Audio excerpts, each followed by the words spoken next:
The following presentation was recorded live in Orlando, Florida, for the 17th Annual Convention of the International Association of Square Dance Callers in 1990. To start our program now, and we ask you all to terminate your private conversations and start to think about listening to what's happening up here at the front of the hall. We're going to close the doors, and those that don't make it in will have to buy the tape to find out what happened here.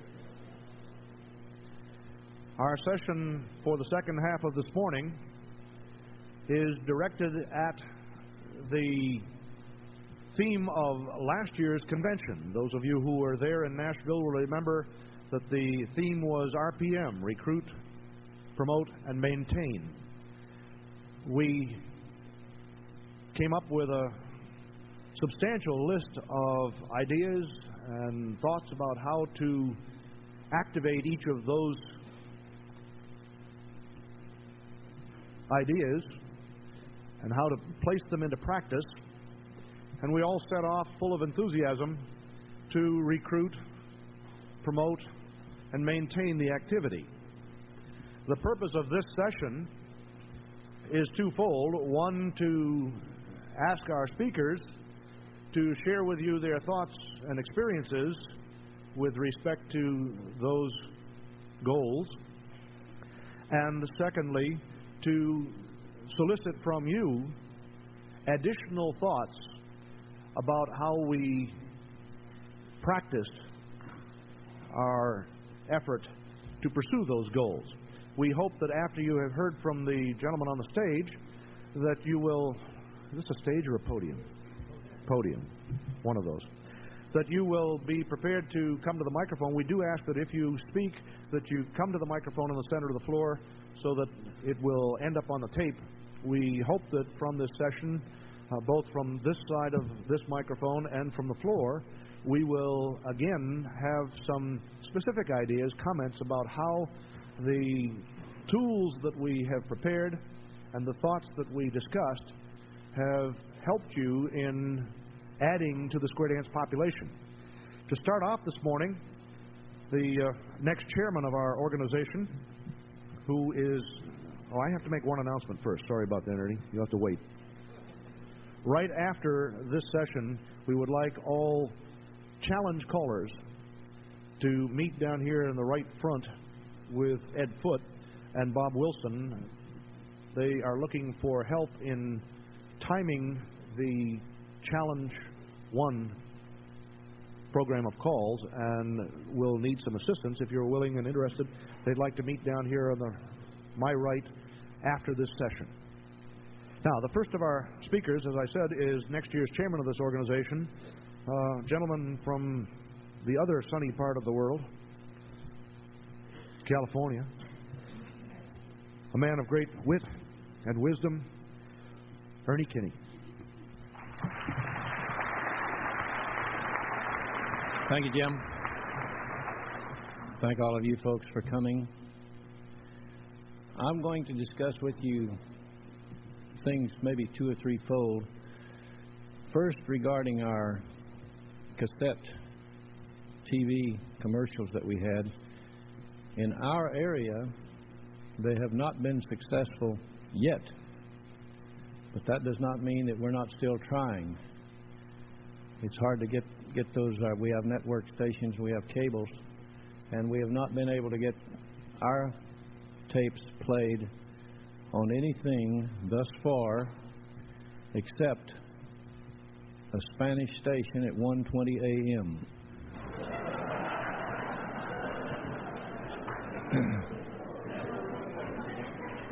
Free. No charge. I had a very close friend and a dancer that worked for one of our network stations, an NBC affiliate, and she said, I will get the tape on you, so I got her the special 3/4 inch reel-to-reel, and she hasn't mentioned it since, and it hasn't aired since. And she said, after I asked her, she said, they just wouldn't do it. It's a commercial. And you are not non-profit, are you? I said, most of the time.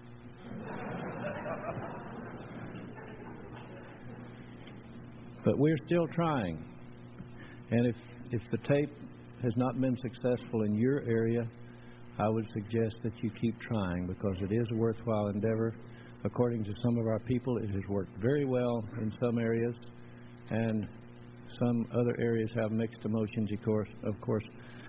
But we are still trying, and you should too. The foundation money was spent to develop this tape, and I think it's well worth what we spent if we continue to try to use it. Our best recruiting method probably now, and our classes are up in the greater Fresno area this year, thanks to something. We're still doing the person-to-person contact, but probably the most successful thing we've had is little postcard type things that a few years ago, when Lanny and I were running our own class, when we would go shopping, we'd leave these laying around here and there, you know, on a pack of potato chips or a box of crackers or somewhere along the shelves in the grocery stores, and go into furniture stores and leave them on some of the furniture. And we'd go to our dentist, we'd leave a few there, and we had some dancers that were dancing with us that were doctors, dentists, and attorneys, and we'd send some with them, and they would put them in their office. Well, lo and behold, we wound up with 16 squares in class. And we thought that was great. And it was, because from that point on they've been depleting as they have through the country. And I think this year we do have something positive. Most of the people I talk to, the classes are up. And this tells us something. We've done something right. And I think that we can continue to do this as long as we continue to make it one of our priorities. We must make recruiting our priority. To retain those people, we must make teaching them properly our priority. And that's one of the things at this convention that we're going to be involved with. Newspaper ads are most successful. As our present chairman, Darrell McMillan, said that he has advertised in the newspaper once for 2 or 3 days and once for about a week, and he got 8-10 squares, and all of these, or most of these, were from the newspaper ad. One of my clubs also, with my classes in teaching these people, have adopted a couple.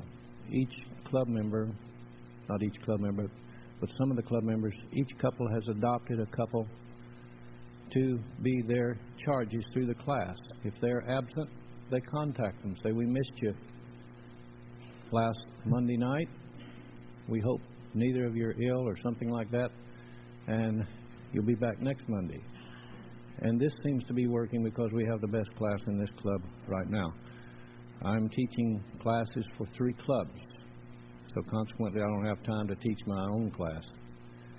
And the clubs are working very hard to help me keep the people in class.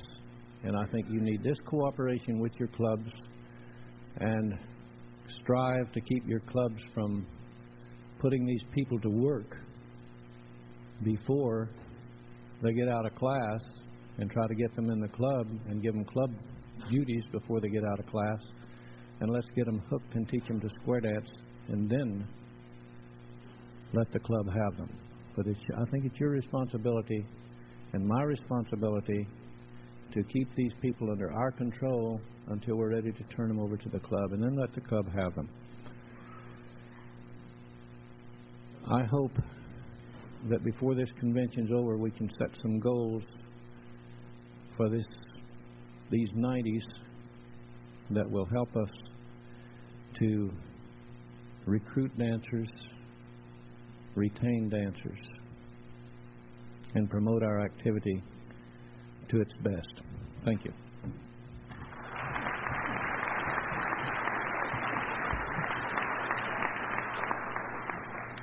Thank you, Ernie.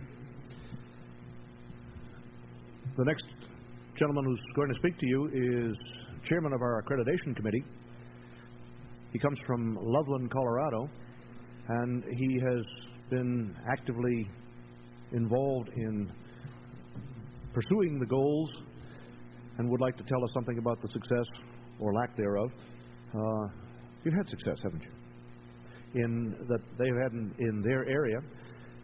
John Kwaiser from Loveland, Colorado.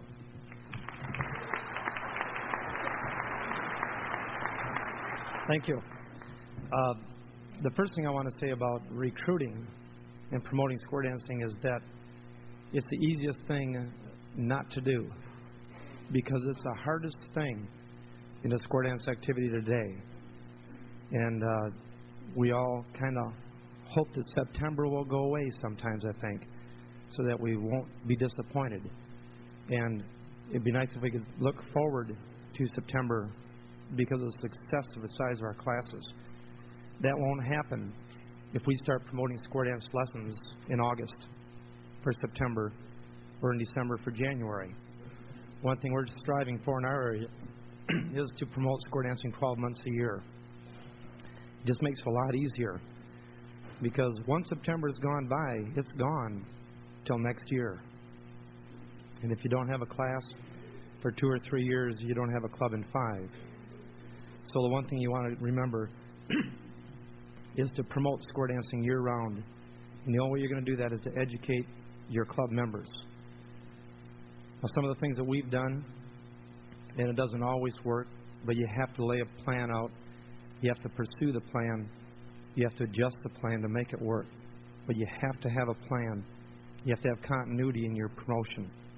What doesn't work this year could be very successful next year.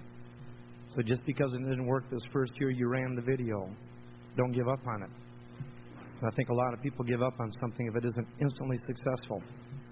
If we did that with our calling, there wouldn't be anybody here, because it doesn't happen the first year you call. Promotion doesn't happen the first year you try it. We put the CALLERLAB video tape in use in Fort Collins, Colorado, where my clubs are at. And the way we got the cable company to go along with the program is I went down with our club president, sat down with the people from the cable company, and explained square dancing. They have no idea in the world what square dancing is. We assume people know what square dancing is. And you know what assume means. So you have to get and sit down with these people and explain your local program. How long has your club been dancing? How many people in the community square dance? They don't realize the numbers that we have.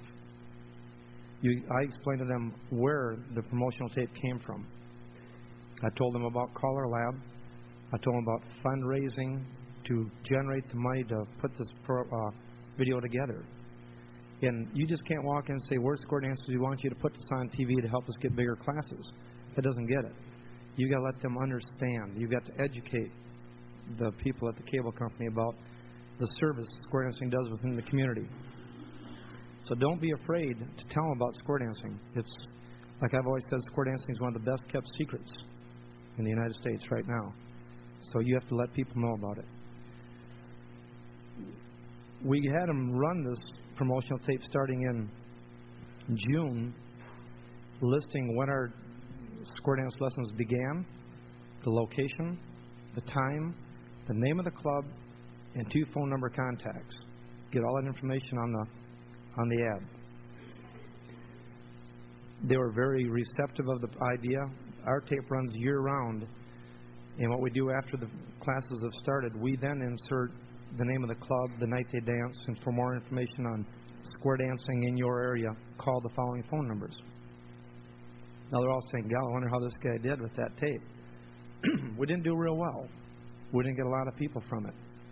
But it's running again right now, because you have to do it consistently.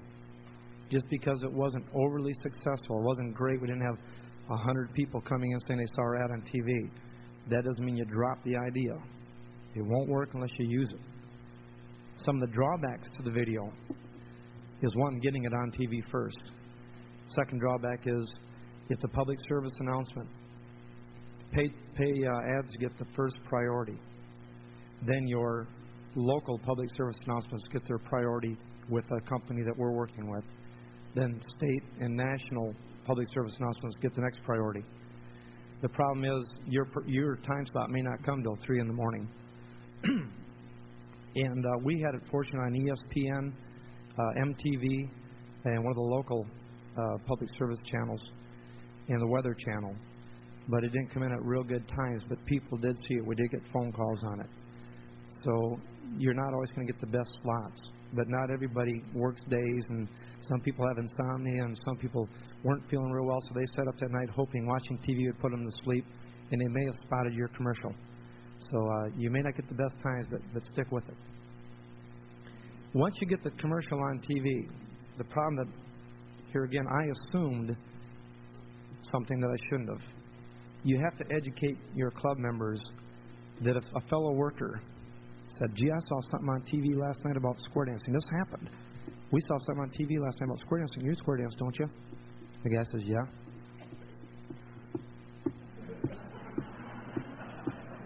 That's all he said. He didn't say, how'd you like the ad? Yeah, by gosh, I'll tell you what, you want to come and join us? He didn't take advantage of something that we worked real hard for. I went out and spent an hour with the TV company, and many people put many hours in raising money. We had fundraising dances, and I failed to tell my people. When somebody saw the ad and they mentioned it to you, jump on it. You know, so educate your club members and prepare them that if somebody saw the ad, take advantage of it. Know the dates. Tell them they'll pick them up. They'll take them to the first night of square dancing. Be prepared.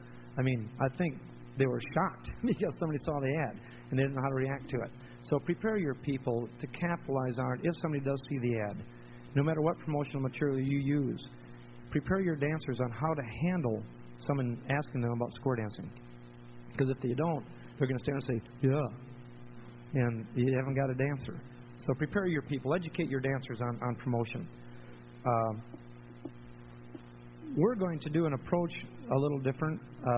We're in contact with the Mended Hearts and the Attack Pack in Fort Collins, which is sponsored by our local hospital for previous heart patients. And not all heart patients are ill to the point where they cannot dance. Not all heart patients are in their 80s. We have 30-year-old people having heart attacks, 40-year-olds, 50-year-olds. And these people, a lot of them don't get any exercise. Square dancing is a good form of exercise, but be cautious if you work with these groups that they do consult a physician to make sure that the type of exercise we do in square dancing is not too much for them too soon. But I think that's a good source of promotion is within heart associations and medical associations within your own community. If you could get something going with them, which we hope we will, it could open a whole new avenue of possibilities of dancers because they're still healthy and they need some form of recreation. In the summer, they can go for their walks, but if you're in an area where we have winter storms, we have cold weather, they can't get outside and exercise. So they may as well be square dancing, and that's one avenue you may want to explore.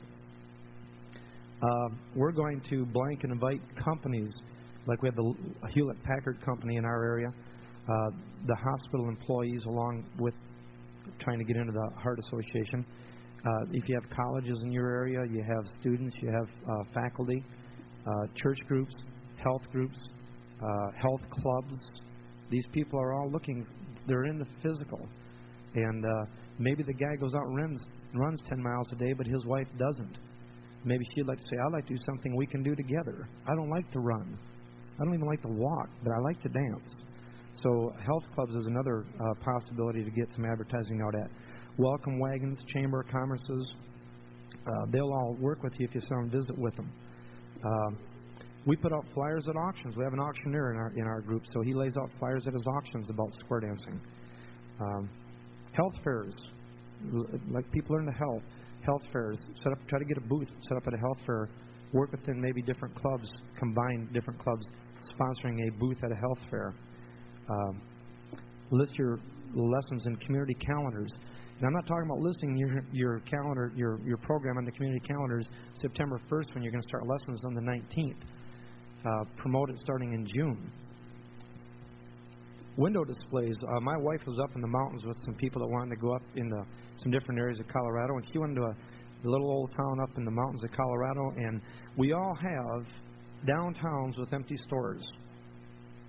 We all have malls that are being built or malls that have empty stores.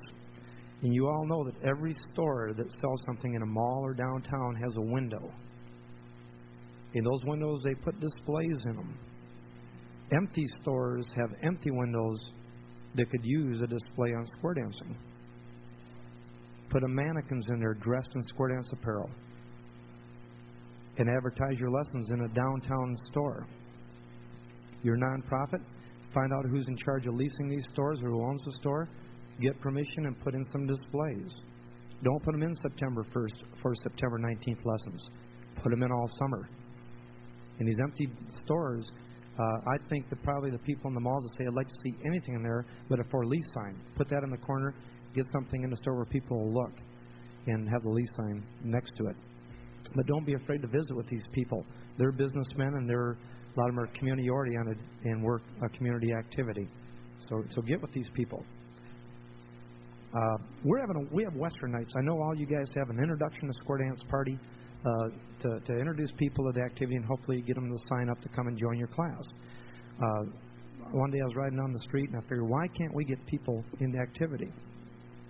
A lot of times you start your class and somebody calls you. If you start a class in September, you get a phone call in December saying, well, I heard you're giving square dance lessons and I'd like to come. Well, you say, I'm sorry, but we're already at 3 months into the class. We've closed our class. We'll be starting next September. Well, that guy's going to forget about it. He wants to do it now. Hopefully, maybe the different clubs in your area will stagger their lessons. We have one in September. One of the other clubs starts in January. So that if somebody calls me in December, I turn them on to the guy for the January class. He gets a call in March. He gets them with me for the September class. But I got thinking, they didn't hear about this for 3 months. So apparently we're not getting the word out soon enough. And then I get home and in the newspapers, the recreator for the Fort Collins Parks and Recreation Department, the college classes for adult education is in the June newspaper for September classes. It's in there in March for the summer classes. So why am I waiting till September to promote lessons? Why don't we get to these people before Parks and Rec and community colleges and the local college to get them to sign up for September classes in May? People's schedules are extremely busy, and we're in strict competition for their recreation time. And we cannot approach those people 2 weeks before our class and expect them to have a night available. It doesn't work that way any more than it works for you.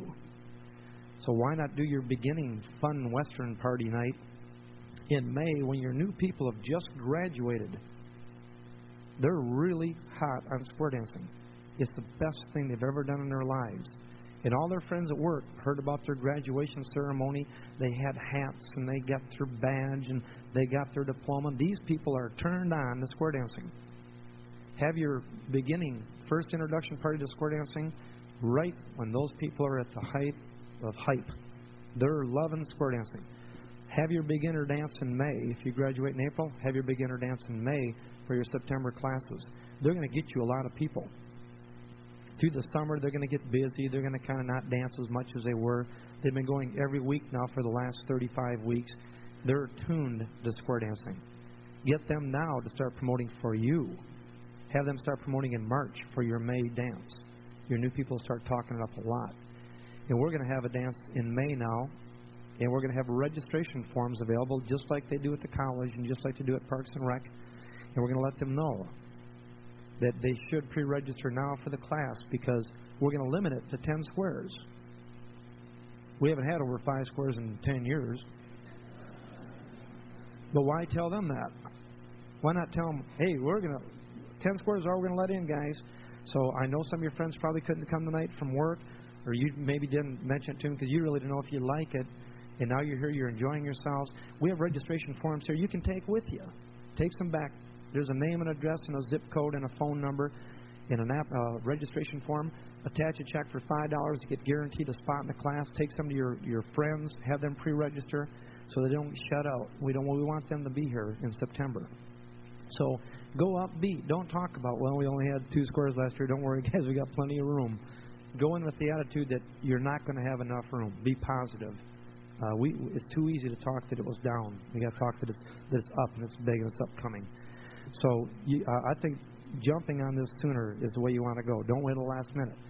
I guarantee you, if your club was sponsoring Mickey Gillian for a concert, they would not promote it 2 weeks before he got there. They would promote it for months to make it successful. And we have to do the same thing to get people to our class. We got with the Northeast Colorado Square Dance Council, and we can't do this alone. A lot of them like to say we'll have state promotion for square dancing, and we'll get a state committee together to promote square dancing statewide. That works great, but I still think you've got to start at a local level, get a successful program, pass it along to the state to allow them to start building off of your ideas. If we wait for everybody else to do it, it's not going to happen, guys. You got to do it on your own, locally within your club, and let it grow from there. The big CALLERLAB promotion with RPM is great, but our clubs don't know about this unless we go back and instigate this program within one club, in another club, and another club, and then it grows from there. A lot of your state associations and local square dance associations and collar associations surprisingly have a lot of money, and they don't know what to do with it. Well, I'll tell you, with square dance promotion, you could help them spend the money real easily, and I know they'd probably help you out. Give them the ideas from the RPM committee. Don't get that in the mail and hole punch it and put it in your CALLERLAB book and put it on the shelf. That doesn't do anybody any good. Take it to your club. Say, here are ideas from callers all over the world. What can we pull out of this that will work in our area? And what can we got to use it year after year and build on what will work for us. I've heard of clubs that have team concept. I call it team concept. They walk in, they get the two hot shots in the club, the two couples that are out dancing all the time and are there every week for lessons. And they divide this club in the halves. They take the hot shots. You're the captain of the A team. You're the captain of the B team or the blue team, the red team, whatever you want to do. They divide your club down the middle, and in January, they start promoting lessons within the club, and they have competition. The team that gets the most people to lessons signed up for class wins the competition. The losing team has to put on a potluck dinner for the winning team. You've got a lot of people. They like square dancing. Why not use them? Get some competition going in the club. Everybody's competitive. Everybody likes to be a winner. And I've heard of clubs where they walked in February with a big placard saying, the blue team has 5 couples signed up for class. The other team's going, oh my God, we only got 3. And the guy's got to cook dinner. The wife's saying, we lose this summer, you're making the meal. So now all of a sudden he says, we got to get to work. The next dance he comes rolling in, they got 8 couples. The other team says, they got us by 2. We got to get back to work. So create a little competition and fun within your club. Use your club members. You can't do it alone, guys. It just doesn't work that way.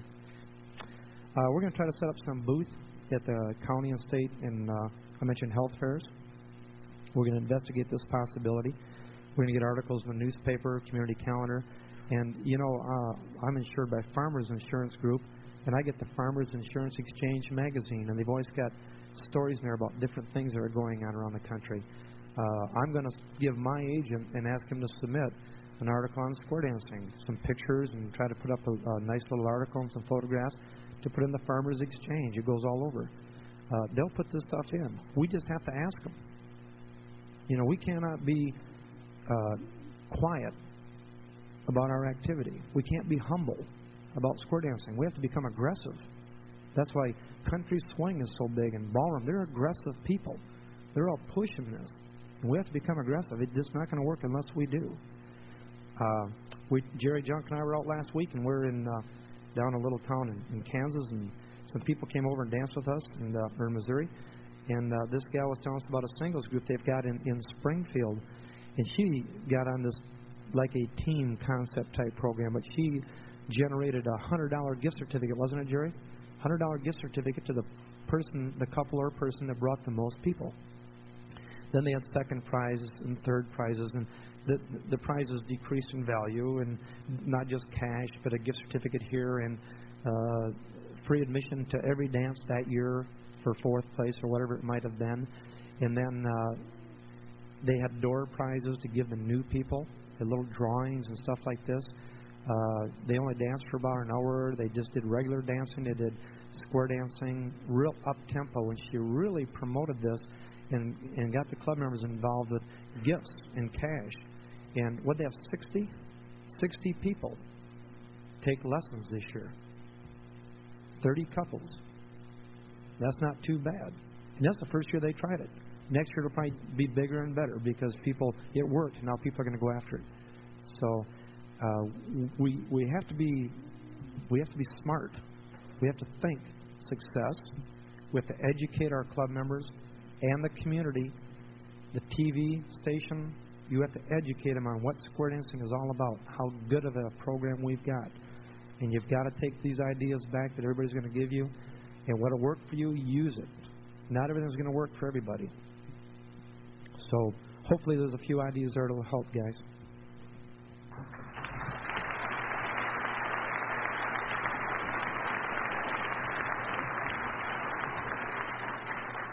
Thank you, John. A whole bundle of good ideas there. And I found myself sitting here thinking, gee, I know how to do those things. Why haven't I done them? One of the reasons, surely, is because most of us are very busy. We probably don't have the time that we once had. As I look out here, I see a lot of callers who've been in this business for a long time. And those of us who have remember 25 and 30 years ago when we were starting in and looking for a group. We went out and did those things. We did demonstrations. We took promotions. We talked to newspapers. We went to church groups. We talked with everyone we could find. Now, many of us are too busy to do that.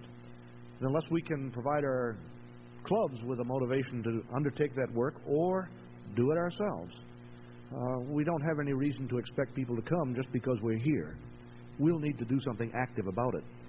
I hear often, and we have heard over the years, that square dancing is dying out, that we're not the big booming activity that we were. And one item of interest to me, and perhaps to you as well, is a survey that I've been doing in New England. I persuaded the Co-op Committee, which is a joint committee of dancers and callers, to provide the funding for a survey of dancing in New England. It occurred to me that no one had ever done a real count, a hard number count of how many people come each year. And so for the last 4 years, I have solicited information on actual attendance at dances on weekends in November in New England. And over that 4-year period, I now have a database that includes 92 dances that have occurred each of those 4 years. And I have actual attendance counts for those dances over the 4-year period. And I expected, if people's predictions were right, that square dancing was falling off and the attendance at these dances would be dropping off and would show us that we're losing. It's not true. We're not losing. The attendance has fluctuated slightly, but has essentially stayed constant over that period. We're not growing. The measure that I found most easy to refer to is the average attendance at each of these dances. And the average attendance has fluctuated up and down a couple of people from about 80. It's 85 or 86 is the average, and it goes plus 1 year, down the next year, back up again the next year. It's clear evidence that we're not dropping off the cliff, at least. And we're going to continue this survey for at least 1 more year. I can hardly wait for the next year's results to see whether we're falling off the cliff. We're not. One thing that we didn't do at the outset that we should have, we did it this year, was to say, are you running a class in your group? And if so, how many people are in the class? It didn't occur to me to ask that question until this year. But this year, I got feedback from about half of those groups. And the number of people in class is 10% of the total number of people dancing at those 92 dances. That suggests to me that there's a replenishment supply of people coming along, even if we did have some dropping off, and in fact we don't. So that's happening. A couple of years ago, George White brought to us information about the population age and activities in our land, and one of the observations that you can make about that is that the baby boomer population bulge is, the leading edge of that's at about 45 now. That appears to be an age when our activity is well suited to their needs. If their children are now able to manage their own affairs, at least sometime, they're now able to look around for a recreation, and we have a perfect recreation for a couple. There are still very few recreations available to people that a couple can do together. You can go watch all kinds of things, but to actually participate with each other in an activity, we have very little competition. We have a very fine recreational opportunity if we just let people know that it's out there. We worry about the TV bits that we've done, and my impression of image advertising, which I think is what we're talking about here, is that it doesn't happen overnight. You don't put it on once and people come rushing to your door. You keep it in front of the public so that they're constantly aware. We have been very fortunate over the last few years in getting some very fine international exposure. Most of you saw or heard about the square dancing demonstration as part of the Calgary Winter Olympics, a magnificent accomplishment which presented a marvelously positive picture of square dancing. I was watching my television getting ready to go to work the other day, and I saw, I guess it was the Final Four in Denver. The Today Show came on and was showing pictures of Denver. And prominent in the middle of that for better than 30 seconds was square dancing in one of the downtown streets of Denver. That kind of national, international coverage we cannot afford. But we're getting it free because we have an interesting activity that's fun to watch and fun to participate in. If we supplement that with active promotion and use of our tapes, not just this year and say, oh, it didn't work this year, we're all through with that. Keep on, as Ernie suggested to us. Don't give up. Keep these in front of the public in the middle of the night, in the middle of Sunday morning, whenever they'll put it on for us. It doesn't hurt. And over time, more and more people become aware that square dancing is out there and start to ask. Let us be optimistic and continue putting some effort into recruiting people. The next person that I want to introduce to you, those of you who know Jack Berg will recognize immediately this is not Jack Berg. Jack doesn't have a mustache. Yeah. Oh, that's right. His has curls on it. Yeah. Okay. Jack unfortunately had family medical problems that prevented him from being here, and Bob Wilcox from his area is going to fill in for Jack not only on this panel, but also as chairman of the RPM committee. They will be meeting throughout this convention and have active projects underway. Bob Wilcox is going to talk to you about the activities of that committee and what the committee has been doing under Jack's leadership for the past year. Bob Wilcox.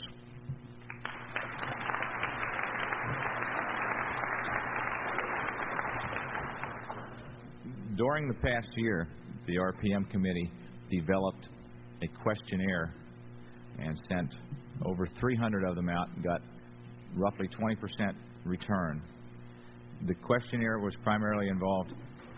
The biggest question was, what did you do to recruit and promote square dancing, and what effect did it have? Of the responses that came back, the number one successful method was word of mouth, personal contact. Okay, followed closely by newspaper advertisements, articles, anything in the paper. Number 3 was radio. 4 was demos. And it goes on down, brochures, one-night stands, flyers, television, posters, signs, and square dance ads in local square dance magazines were the top 10. The questionnaire also asked, what, if any, increase did you observe? And the responses were from 0 to 30% increase in the number of people in classes. Several comments were made to use, people were using multiple medias. Use every tool you can think of and more. Another question on the survey pertained to what to do to maintain your class and maintain the dancers. And the vast majority said keep it fun. Let the people enjoy themselves when they come out.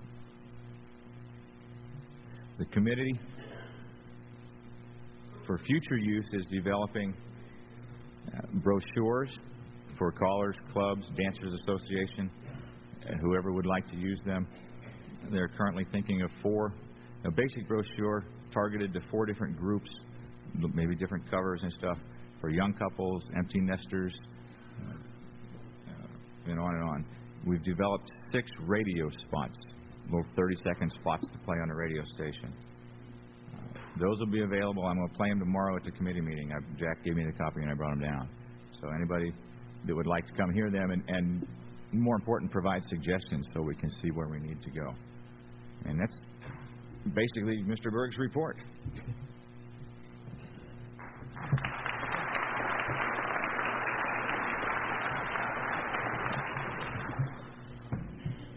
One of the projects that the committee is working on, I'm familiar with. Sean Cuddy from New England is a designer by profession and has come up with this concept of 4 different brochures with the same inside material describing square dancing, but the outside cover aimed at different population groups.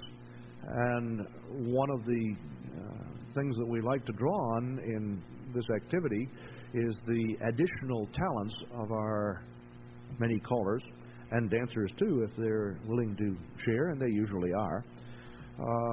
In preparing these brochures, and the concept here is that the brochures could be printed in bulk, high quality, multicolored design, glossy finish type professional brochures with space on the back for local information to be inserted, but then printed in bulk quantity so that we can get low unit cost and then distribute them to dancers and callers and anybody who's willing to get them out into the field.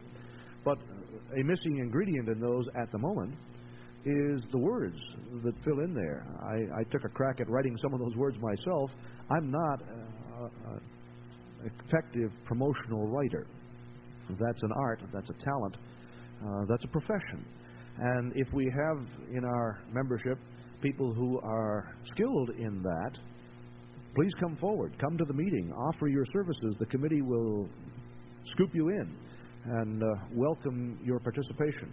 We have the means, the foundation has the money to make these brochures available, and the board is inclined to accept a recommendation from the committee that we proceed along that course. If you're willing to participate in that activity or want to voice your feelings about it, do plan to attend the committee meetings and share in this project. We need help, and we ask you to give it. I'd like to open up the session now to people from the floor. I'm hopeful that we will hear from you success stories, ways that you have involved yourself or your area in promoting square dancing, results that you've achieved. I don't have any hard numbers except for the attendance at dances in November in New England, but I have the general impression as I talk to people in my area that classes are stronger this year, that we've been through the low point, that we're bottoming out and headed back up.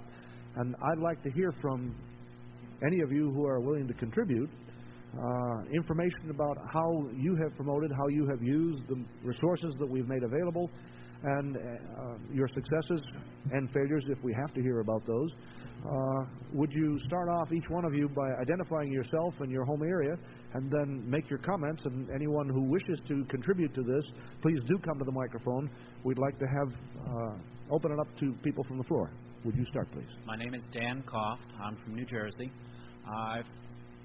One minor success that I've been having is that when I go out to a one-night dance, I always, at about a three-quarter way through, especially if I've had a successful evening and these people are obviously having a good time, I will say, is anybody interested in finding out about square dancing as a regular hobby?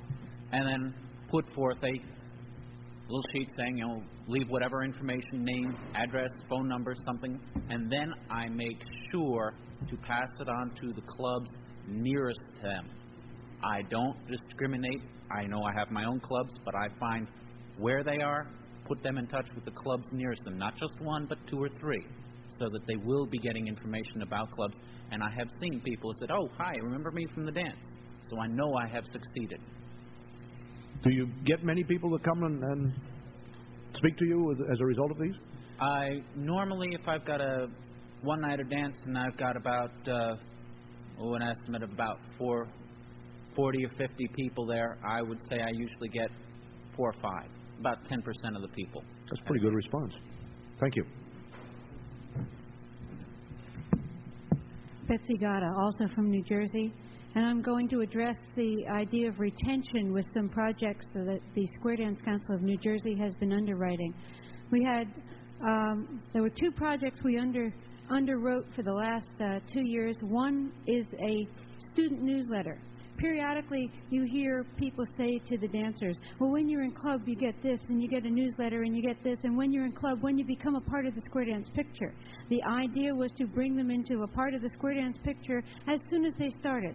So about December, when people were really involved, they would get a newsletter. It would have articles. It would have people writing news for the club. Oh, so-and-so, so-and-so had a grandchild, and all those little homey things.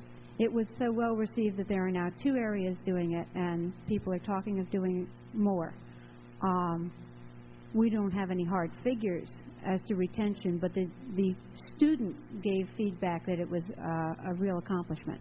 That's one. Then, in order to promote dancing for the recent graduates, they had what they call the dance around program in this area, where they had either if the people were dancing, graduating at mainstream, they had all the clubs that had mainstream dances or would even hold a couple of mainstream dances geared for the new people.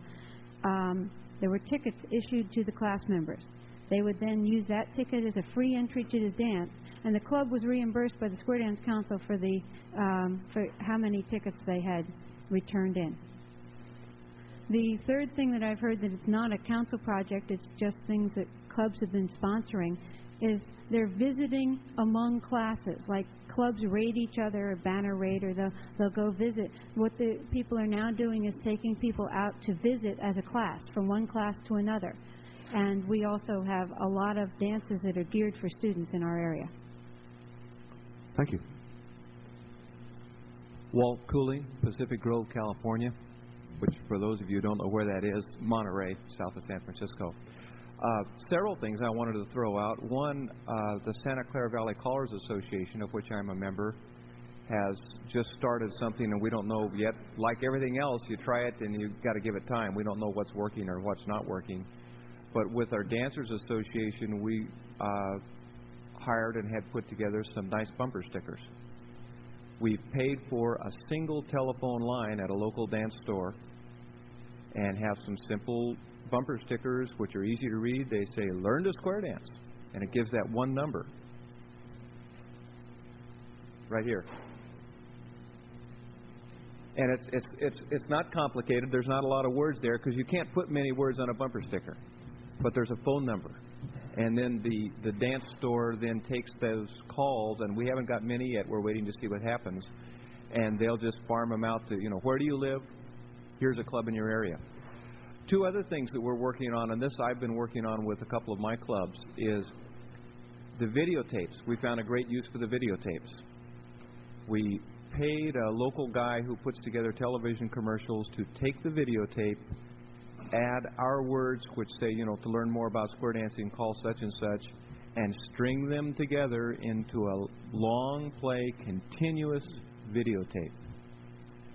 We've gone to 2 fairs in our area, and we're going to work more of them, and it's just an image-raising thing. We set up a booth. At one of them, we did a square dance demonstration in return for the cost of having the booth. We set up a VCR, set up a television, turn on the tape, and just run that thing all day long. And people hear the music, they see the action, and everybody who walks by comes and looks at the tape. Now, we haven't recruited them all, but you get out there, and everyone who goes to the fair sees square dancing that way. Another idea we're working on, again, this is just in the developmental stages, but I've talked to a local badge maker. We're trying to create a badge for square dancers to earn The badge maker has suggested something like hands across the square with a regular set of rules, and the outline is that to earn that badge, a active square dance couple has to adopt a new dancer couple and take them to some number of new dancer dances. And, I haven't worked out the details yet. So just more ideas, and we're finding the same thing as Ernie mentioned, that it's out there and you do all of this stuff, and we seem to be raising the image of square dancing, but it's too early to tell what works. But let us keep on believing that the image advertising works. It doesn't happen overnight. We will slowly raise the awareness of our potential customers. I've got one brief comment from John, and then we'll... The idea of having the long play tape is a super good idea. Anything you do, be it a demo or this long playing tape showing square dancing, always have a registration form, a flyer, something that people can pick up. Don't assume they're going to write down a phone number off of that long playing tape. Don't assume they're going to write a phone number down off of a piece of board you got there advertising your lessons. Have something for them to physically take with them, because they're going to forget this. If they put it in their pocket, they're going to have it.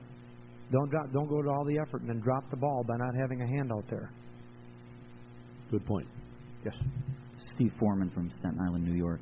One of the ways I've been attracting dancers as I'm driving around Staten Island as well as other areas is finding a lot of condominium developments, a lot of townhouse communities, and putting ads. It's very cheap to put an ad in their local community paper. A lot of them have pool parties and other events that go on in their little communities, and we're able to get demonstrations at their events, and it brings in a lot of dancers. It's a very cheap way of attracting a lot of people. It costs you $10, $15 sometimes to put an ad in their community paper, and it attracts 700, 800 households. And that's another suggestion I just wanted to pass along. Very good. Thank you. Jerry Haag from Far Texas and Cheyenne, Wyoming.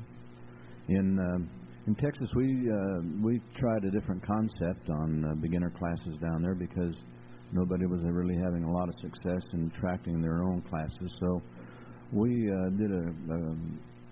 we got together. That was basically I guess the hardest thing to do was to get callers together. Anyway, 6 of us ended up with a class down there, a combined class. We used the promotion that you've heard about already this morning, most all the methods, the tapes, and everything that we could find. Besides the fact we got the Chamber of Commerce involved in promotion of square dancing down there, which was really a boost for us, because a lot of the parks and so forth that we were aiming at, whenever we walked in with a brochure, they'd say, sure, put it right over there with the rest of them. You walk out the door and in the garbage it went. They weren't about to promote another park, in other words. But with the Chamber's name on it, they were all Chamber members. It meant a little bit more to them, and it stayed, and the results were extraordinary, we thought. Anyway, we promoted the class about the same as a lot of you have. In addition, we got the Chamber of Commerce behind it, which allowed us access to major networks like NBC at prime times through a little pressure from the Chamber of Commerce. They put those on when it was doing some good, when people were watching TV. We've done this for 3 years now. The first year we ended up with 54 squares. On the second year we ended up with 60 plus. This year we had a beginner class of 71 squares. So in 3 years we've added close to 200 squares of beginners in our program down there. Not too bad. We're feeling pretty good about that right now. But I think probably the thing that attracts a lot of people is the words we have right on the front of our brochure. It says, learn to square dance free. We thought about that a long time, and we had some discussion on that because we didn't want to train dancers to the idea that this is a free activity. So each of our classes that we individually had in our parks, they paid to come and participate in. But the one group class that we had every Monday and we were all there, whether we were on the mic teaching, we were socializing, fraternizing, and being with the people, and they like that. They like you out there with them. And every Monday we had our class, and then from Tuesday through Sunday, they had a chance to go 6 times if they wanted to, and a good part of them did. It's a fast course because we're only there. The people are only there a short period of time. So we cover lots of material, but when you consider the fact that they average 4 times a week in 10 weeks, that's about a 40 lesson participation. And they were dancing a pretty fair mainstream by the end of March when we finished our classes. It's something that you might think about in your area. Now, you can replace the Chamber of Commerce with your local recreation area, maybe your city recreation. I did this in 1965 in Cheyenne, Wyoming. A pretty small town, but we ended up with 11 squares, and the city threw in the building and went along with all the ideas that we had simply because I was going to teach them how to teach square dancing for free to the dancers. We sowed the seed, and eventually we reaped the harvest. So I wouldn't discourage using that sort of promotion for any of your classes. Get them into the activity, having some fun, and you'll eventually reap the harvest. Okay? Thank you, Jerry.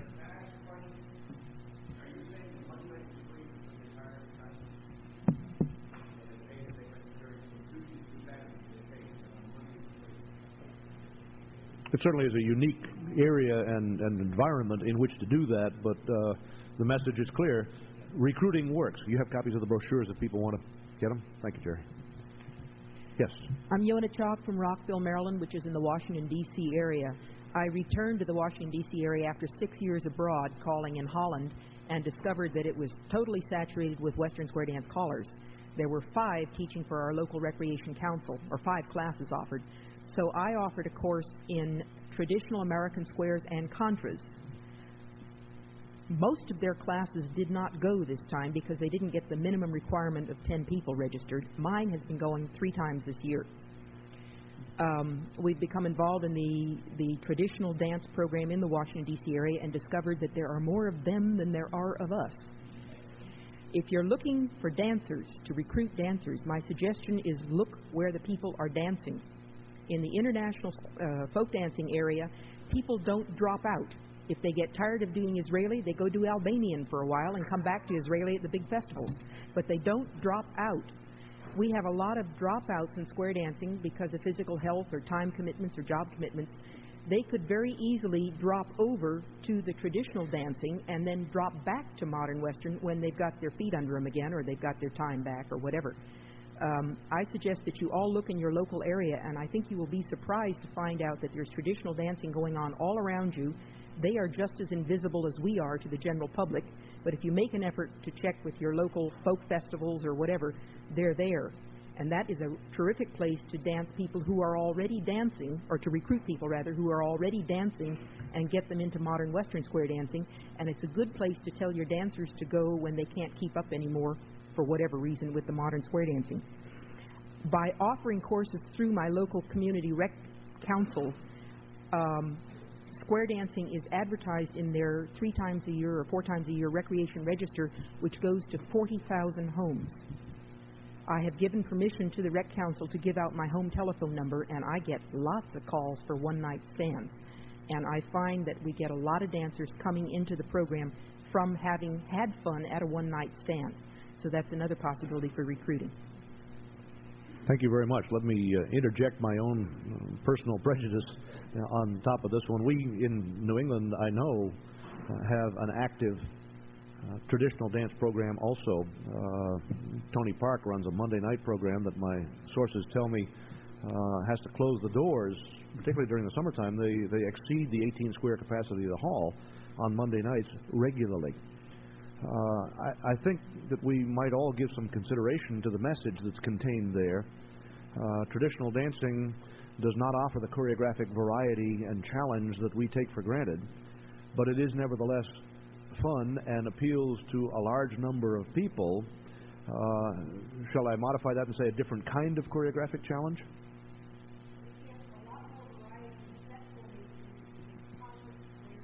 Certainly true. Yes. There is choreographic variety in it, certainly. Yes.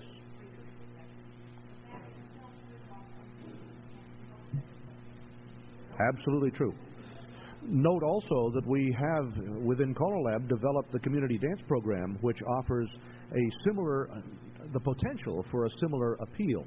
We should keep firmly in mind that one of the strong points in the traditional program is the strong emphasis on the music and fitting the dance to the music, a recruiting tool that we have given up in many cases in the modern square dance activity. Carry on. Mike Callahan from Hilton, New York. For those that work with single square dance club, this year my singles club put an ad in the personal section of the newspaper and ran it for 3 weeks. And for their open house, they kept track. They asked the people how they heard of the open house, and they got approximately 20 new dancers from this personal section ad out of about 80 that attended the open house. Another thing, John was telling about the displays in different buildings. Another building that would welcome communities displays are your public libraries. We found out in our area we do a lot of displaying in public libraries, and that's a real good promotion for square dancing also. Thank you, Mike. Craig Abercrombie from Portland, Oregon. I recently took into a program moving back to the area that only had about 6 couples. We started out working with classes, and this year somebody talked about baby boomers and whatnot, which I'm one of those. A lot of us in the room who are about the same age have been brought into calling through our families. We were raised with it. So we've opened up and let families, teens and preteens come in. We're now getting the adults who are going to be with us next year. Also, singles was brought up. We've had singles who now want to stay with us. And however, the 3 classes that I've had this year, a total of about 6 squares. They're not big, but they're 6 squares they did not have last year. 5 couples of that bunch have married now. Yeah, I have been known to don the robe and do a few mock weddings. But basically, I run the classes as dances. The first night, we get into singing calls with their figures. We're getting also people from other clubs bringing their people over because they say they like what we're doing there. But making it fun and inviting everybody, making it a clean family activity. And adults are saying we're looking something alcohol and drug-free for our kids. Square dancing is it. Thank you. Otto Waterman from Houston.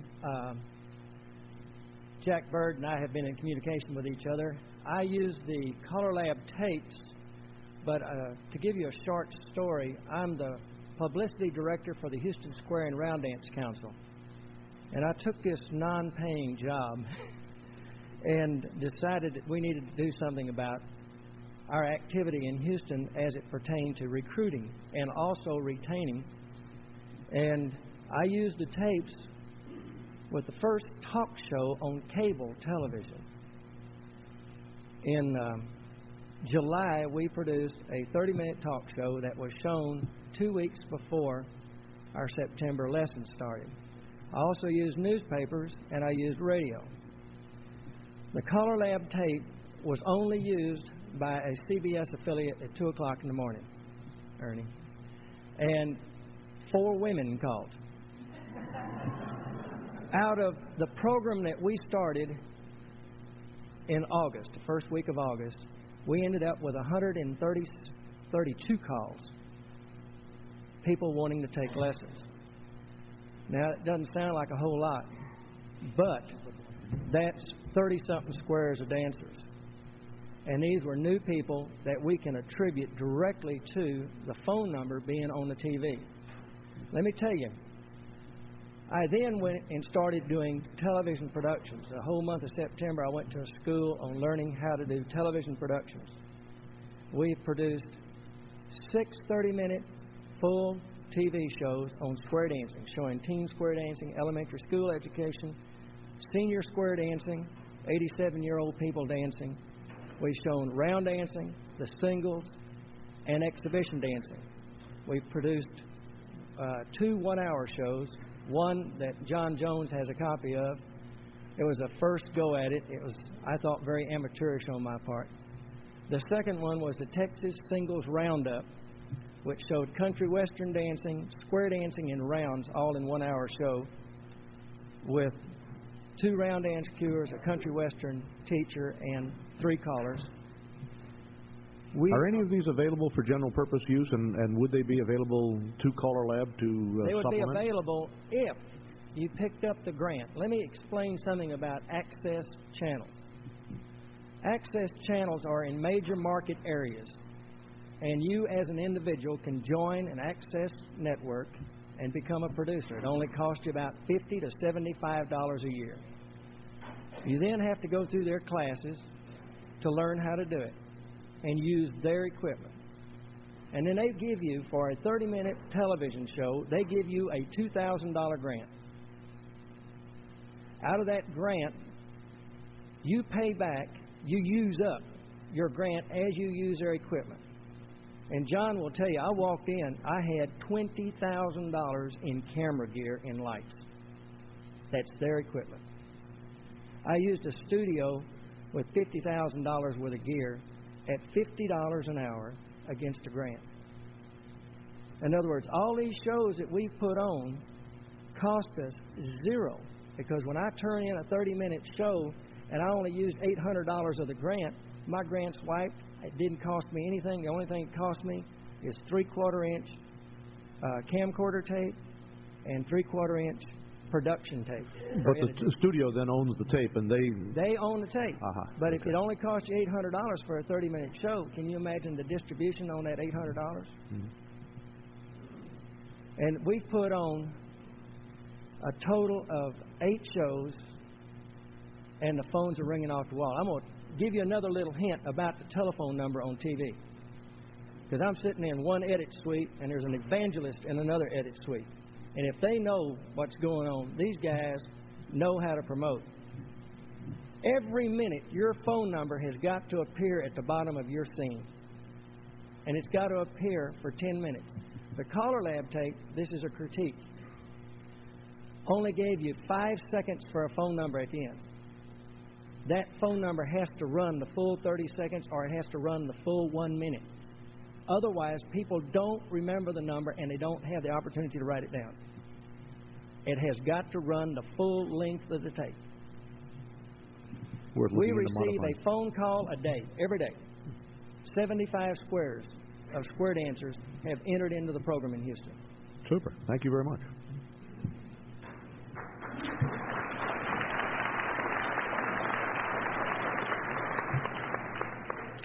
Larry Letson, McAllen, Texas. Since we captured the world's largest square dance class at one time, we've claimed to fame the name Square Dance Capital of the World. We want to give it away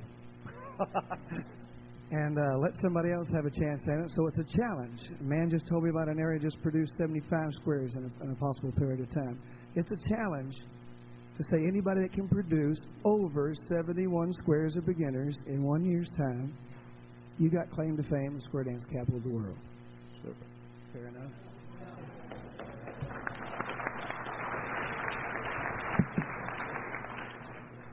That sounds like a pretty good challenge myself. The losers provide the potluck supper, right? I'm Walt Nichols from California, the Sacramento area. In our area, we have found that we've had a hard time putting on your tapes. Same story as we're getting from everybody else. We did get one station to run it at a couple of times at the late night movies, which was around midnight, so that wasn't bad, and we got some response, so that wasn't bad at all. The biggest thing was the radio stations. We've been able to get the radio stations, a couple of the western stations, go around and promote new businesses, and they have been able to put spots on for us, and it's worked very well. The other thing is the PBS stations, when they have their auctions, they're always looking for groups to answer the phones. And square dance groups, put your T-shirts on, don't wear square dance attire, they feed you, they give you plenty of time, and they use their own 800 number that they put on there and to call and get information on square dancing. And you know they run that number constantly. And that's what we've done in our area. Several of the clubs have volunteered to get in there, and it has really been successful, really successful. Thank you very much. Thank you. You didn't mean to say your tapes. You meant to say our tapes, right? Yes. CALLERLAB tapes. Fine. Them is us. Bob O'Donnell from New Jersey. I'm a retired teacher, and I've gotten involved with schools. We're looking for avenues where we can promote square dancing. I found in my area of New Jersey that the phys ed teachers use a record, in their classes. And when I began calling live, the kids had a very tough time because they were following the record which they had memorized for several years. But I find that the phys ed teachers are very anxious to learn how to teach square dancing in their unit. And I just wondered if it might not be a good idea for CALLERLAB, since it has the facilities and the opportunity and the money, to maybe send a brochure to all the superintendents of schools throughout the country, maybe advertising what we can do for them. We have the callers, we have the know-how, and perhaps promote seminars for their phys ed teachers so they may learn. My end of it has been coming in behind the unit and putting on 3 hours of live cooling. And I'm telling you, the kids really enjoyed it. They had a ball. And what you get here is the youngsters, who may be coming up to be square dancers. You get the teaching staff, which is there and looking at it and thinks it's one of the greatest things they've ever seen.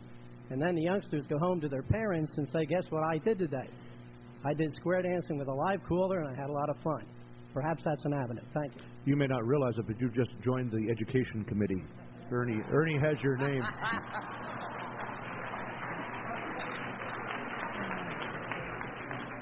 I also note that a promotional fee has been paid by Jack Murtha, who provides a set of records ideal for that purpose. Let me just interject here that at the end of this month, I will be conducting such a session at the New England Square Dance Convention. The convention has undertaken to invite the area's phys ed teachers and music teachers to a program that I'm going to put on, showing them what's available by way of records and how they can use these records more effectively.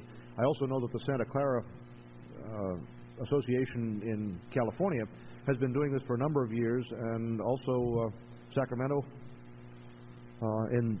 has been doing this kind of thing. So that's an avenue that is being used, but we certainly could do a great deal more with it. One quickie.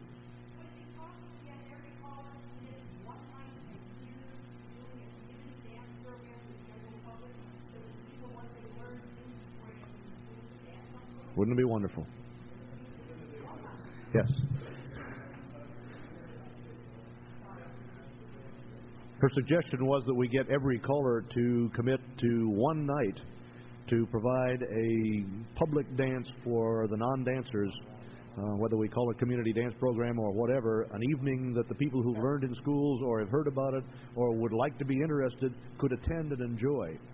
If each of us committed to do at least one of those a year, it would make an impact. It surely would. Yeah, then. My name is Tim Carmen. I'm from Louisville, Kentucky. If y'all want a challenge, try to be a square dance caller in a town that has 82 callers already. A few things that I wanted to touch on. The gentleman before me was talking about the education, about the schools and stuff like that. And one thing, and maybe this will click in your all's minds, I don't know if it's being heard all over the nation or not, but the one thing that always comes back when you ask somebody if they want to learn how to square dance is, I did that in high school, or I did that in school. So it was a different type of thing then than it is now, so maybe it is a good idea that we get into more of an education into the school systems and try to get them as down the road type thing in the future, that maybe they'll be ready to do this down the road and understand it a little bit better. Something that I am Italian, that's why I'm kind of talking with my hands here. Another thing, y'all were talking about having brochures that looked like something that came from Parks and Recreation, and talking about the libraries and Chamber of Commerce and that. Something that I've touched on was across the river from me in Jeffersonville, Indiana, is I've gotten with the Parks Department, and we've put on square dance lessons and the open house type thing and everything. And for somebody that's a new caller or somebody that's an established caller that's not wanting to put a whole lot more time into a new club or something, this is an excellent avenue to just get with the Parks Department. The Parks Department will take it from there. They're looking for new avenues, new recreation for the Parks Department. One other thing, we were just talking, the lady here was just interjecting about having a special dance for the public, and that's what our Callers Association in Louisville is doing, is getting all of our callers together and sponsoring a open dance for anybody to come to, a free dance that anybody can come to, and we're not just doing square dancing, it's contra, Western square dance, Appalachian mountain style, round dance, the whole bit. It's going to be in just an all-night program, so thank you. Good. Thank you. My name is Carl Rod. I'm from here from, let me see. Oh, yeah, I'm here from Orlando. Yeah. I had a long way to get here. Long trip, eh? A long trip. A whole 30 miles worth from the other side of town. But I've been involved on the education, too, and I've already been asked to get on the educational panel, so you don't have to ask me that again. I got to be there this afternoon. I've been involved with UCF here, University of Central Florida, and I get called over there twice a year on the education bit with the phys ed teachers. And I just finished a session this last Friday morning. I work with them anywhere from 2.5 to 3 hours. That's all I get every half a year. And I'm supposed to try and take the phys ed teachers and teach them a little bit about Western style square dancing is. I generally have a square of dancers go over there with me also that can put on a little bit of a demonstration for them. Then I get them involved. And I don't get them involved in what I call a fun night idea. I teach them anything, even in that 2-hour session or 3-hour session, from waves, configurations of everything that is done in square dancing to give them an idea that it is not just a circle left and a circle right anymore. At the end of the session, normally what they come up and ask me for is a list of callers within the area that they're going to teach, because they learned one thing, that they should hire a professional caller to come in and teach their class for them. So I hope I put that across to them. I was asked to go up to Volusia County also this past year, and I'm still waiting for information back on who to get in touch with for the area, which not necessarily a person, but a position to get in touch with within each school district on how to get it funded. And they got a program funded for me for 4 weeks with all the teachers up in Volusia County, phys ed teachers, and they got credit for it from the state. They had credit points that they got for attending the sessions, and I ran 4 sessions for them. Those 4 sessions, the 8 teachers, phys ed teachers around in Volusia County, took the course, and we're trying to get that promoted throughout the state, and I'm working on that. Very good. Thank you. Virgil Forbes from Laurel, Maryland, just outside Washington, D.C. I just got back from several years in Europe with the military.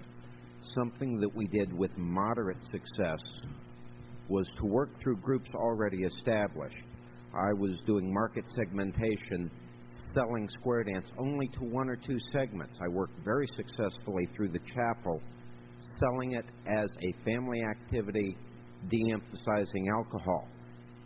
Granted, limited segment, it didn't work with the Officers' Wives Club or the NCOs, but at least it worked with one segment. Now that I'm back in the States, we're going to try it again outside the D.C. area. There is a military base, selling it as a transportable, very worldwide activity. Most people don't understand the nature that it is worldwide. They take it with them to find friends in new areas. Works probably real well with the military. I'm not sure how well it works with the rest of the very mobile population we have in the country. But those 2 things, selling only a market segment and working through the groups that are already established who are looking for recreation, I think will show dividends. I'm not sure how much. That's one of the ideas behind the brochure that Sean has proposed for the RPM committee, is to aim it at particular segments of the society. Mike Seastrom, California. I think the theme of this convention is building a foundation, and many of us tend to think of recruiting square dancers in terms of our own programs as they now exist in our own areas. If we have strong mainstream programs, we recruit dancers into the mainstream program. If we have only plus programs, we recruit dancers into that program. But I think over the next 10 years, we're all going to have to expand that vision a little bit and realize that there are more entry programs to our dancing that we do have an opportunity to have a tremendous community square dance program. A community dance program is, with the new pamphlet that's out in front there, is a tremendous entry level to square dancing that many people would enjoy. There's many parts of the world, particularly in Scandinavia, where the basic program is the primary entry-level program. It's a tremendous program in that particular area. And I think if we think in those terms, that we can expand the foundation of square dancing and have multiple levels of entry level dependent upon people's times and interests. I think it's a vision, and I think this is not going to occur overnight. But I think in the next 10 years, and as we enter this next century, that we ought to think in terms of expanding our programs and offering a little bit of something for everybody. The second thing that I would like to at least address a bit is one of the most positive tools that we have to recruit dancers and to recruit people into our activity is the power of a positive attitude. If we as callers enter our activities and our communications with others with a positive attitude, we have the ability to move mountains. If even in our particular classes or the places we speak about square dancing, if we are up and we are positive about the things that are happening in square dancing, the benefits that people can enjoy from this kind of recreation, it spreads. So the power of positive thinking and the power of positive attitude is really what's going to make this thing boom. Thank you, Mike.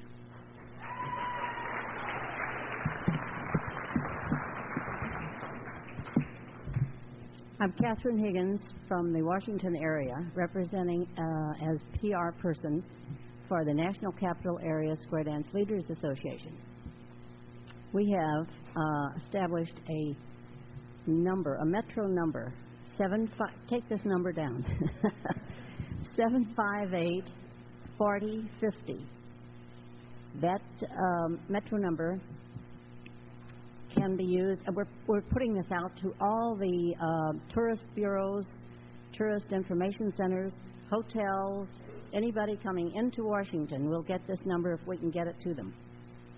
So if you have anybody, any of you callers who have any dancers, whether they're experienced dancers or people who are interested in classes, please have them call this number in the metro area. I will repeat the number, 758-4050.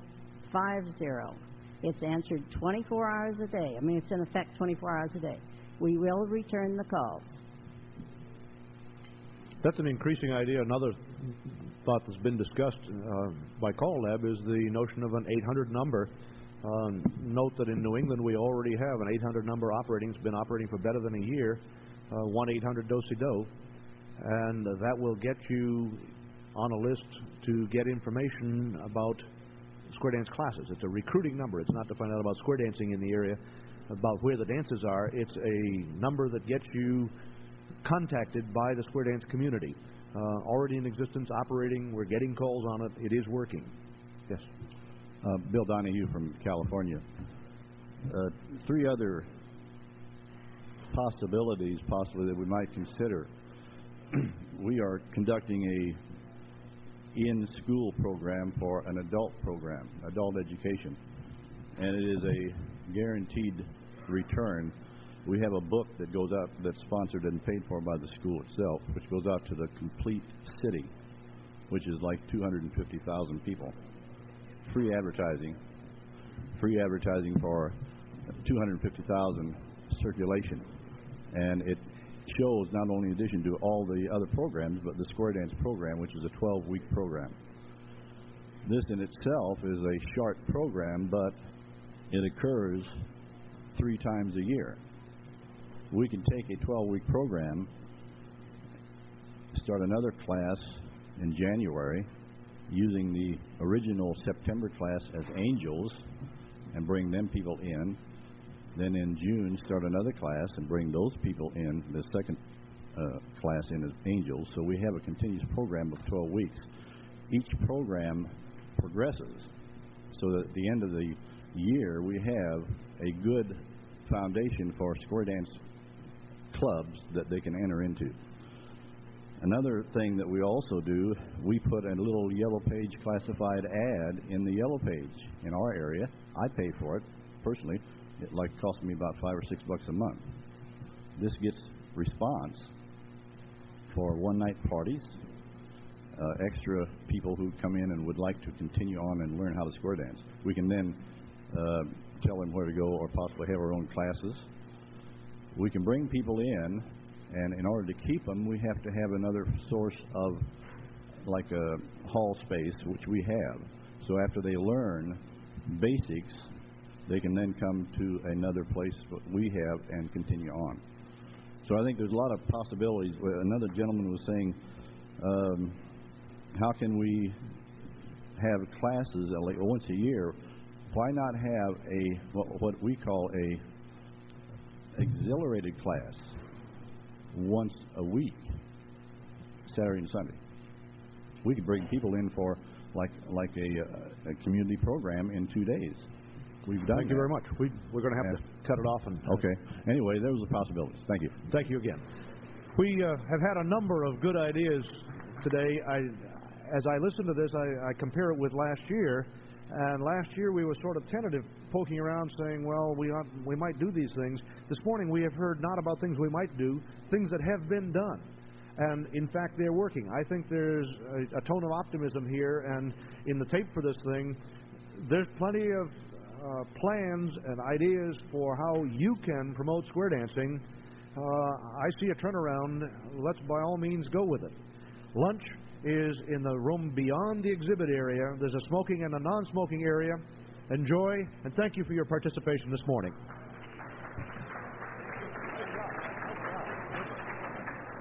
Thank you. Super. Nice job.